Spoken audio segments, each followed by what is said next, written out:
One of the McLarens just crashed. Honestly, I thought it was just a McLaren, but there was like 4 drivers. I could have been in my house, in air conditioning, watching it, knowing everything that was happening, but it wouldn't have felt the same as being able to tangibly feel the cars as they drive by, the rumble. It wouldn't be the same as seeing the crash happen 25 feet in front of me. This was an experience that you have to go to in person, and I think that these things will just get so much more valuable as AI starts to dissolve and dilute creativity and experiences for entertainment. Can't lie, I'm absolutely buzzing. That was amazing. The reason for that is because you can't digitally AI, generative AI, a close or intense moment. It needs to be created by real people doing real things, making mistakes, having big moments, having small moments. AI is everywhere. Elizabeth's on the top rope. She took Einstein out. And it could devalue what we're building here at Stray Vista as an in-camera, real-life, tangible movie making with real people business. But one thing I think that AI will not touch is in-person experiences. Stick around to the end of this vlog because me and Zachary Levi have a really interesting conversation about just that. I'd like to purchase some of your finest beer, please. So we're starting this month off at Universal Studios. We just got hit up at Stray Vista to do a theme park attraction. So we're here to check out what's the state of the art right now and how we can incorporate that into our own attraction. The coolest thing about the parks is that they are super immersive. Like right now, we're not actually in Paris, obviously, but you can't see any of the other lands, so it doesn't feel like we're in a theme park. Whereas like Epcot, when you're in Paris, you can look across the lake and you can see Canada or you can see Mexico. And here, when you're in one of the lands, you actually feel like you're in the land. And so we're about to go check out this show. I guess they're using disguise servers and big LED screens and like some Unreal Engine like what we do. And so excited to see how they're using it, see what we can take from that. It's flickering on my phone so I can tell it's a screen, but in person, that doesn't look like a screen at all. And I think it's a really good use because later when it comes on or changes or whatever, everybody's gonna be surprised that those are screens. I think Universal's done a really good job with this park of combining the physical with the digital. Like the show that we just went to is a lot of screens that you didn't even know were screens until they turned on.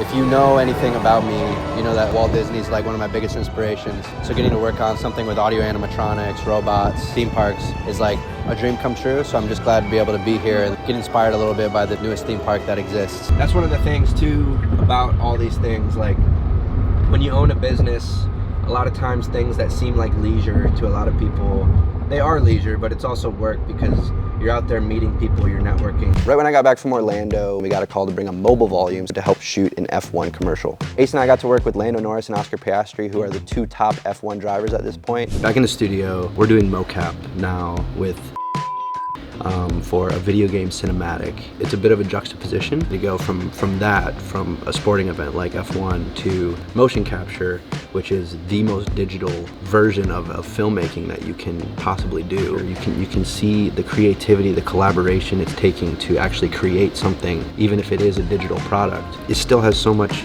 humanity in it, and art in it, and collaboration and process that I think we are all yearning for with things like Sora 2 that just came out, where there's just none of that, and it's just AI. People call it AI slop, it is AI slop. So even today, when we're working on something like motion capture, I still see a glimmer of hope in the fact that no, even if the tools of AI do get better, and it is cheaper and easier than actually going to an event, going to an amusement park or whatever, there's still going to need to be humans at the seat, at the driver's seat, driving all of these stories forward. But it's also making me appreciate and realize that there is still so much humanity inside of these digital ways of telling stories. And I think the real enemy here isn't new tools to do things faster and more efficiently, but the enemy is stripping humanity away from it. But then also just got a text from our friend Zachary Levi, who's having a party tonight. He said I could bring a couple people. And if you know anything about Zachary Levi, his whole thing is about how AI is We're so cooked. Massive unemployment. Right. Destroy everything on the planet. This is the worst idea ever! He's building a studio space where he's gonna try to silo away from that. He calls it Noah's Ark from AI. When the rains came and Noah built the Ark. It'll be interesting to wrap up the vlog with him and see what he thinks. I think Sam Altman and everybody else is banking on baby stepping into AGI, which is then we don't technically have any problem that we can't solve in Redline. I think a far better tell of what we're stepping into is where AI music is right now. Have you heard what they're doing with AI music? Listen to rap songs transcribed into 60s soul. And it's good, dude.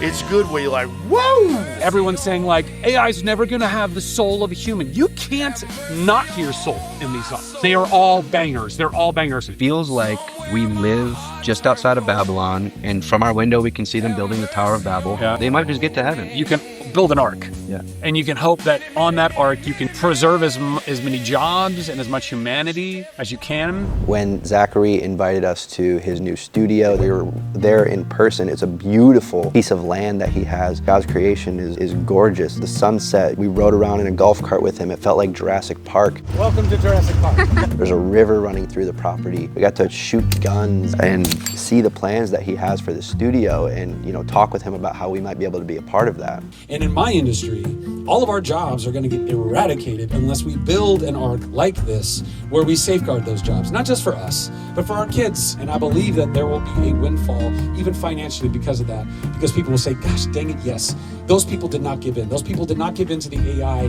They said, no, we want to keep employing human beings. At the end of the day, human beings are starting to build something that they don't know where it's going, and I think that that part is dangerous. At the same time, I am, again, just in the boat that human beings are only going to become more valuable because we can offer something that AI will never be able to offer. And the way that we get that value from each other, from other humans, is going to become less and less through screens and more through in-person experiences. I'm not super afraid of innovation because I think that the value that people look for is the value that other people can give.